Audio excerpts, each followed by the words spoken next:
Okay, everybody, today we are at the Lansing Mall, and we have this Aquafina vending machine. This is one of my favorites. We're going to see if it takes this authentic dollar coin.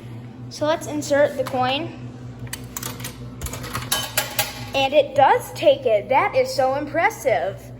Now let's enter our dollar bill. Okay, and we would like a 7.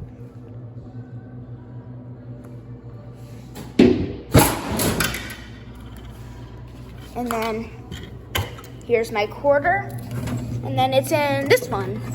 And this is my favorite vending machine, guys. Now let's go over to the snack one. Okay, everybody, today we are at the Lansing Mall, and this vending machine offers dollar coins. So we're gonna get something out of here with a $5 bill. Let's insert that money. And we're gonna get 156.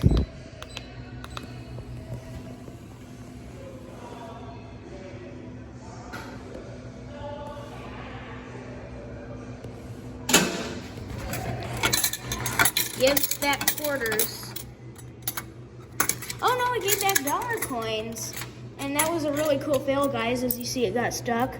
So you got this silver dollar coin, and we got a gold one. And then we got another quarter. And then if we open this, we got our M&Ms. Thanks for watching, everybody. The video's over, but it doesn't have to be. You can always watch more. You know what to do. Like, comment, and subscribe. Help control the virus population. Have your hands washed and your mask worn, and I'll see you in the next one. Take care.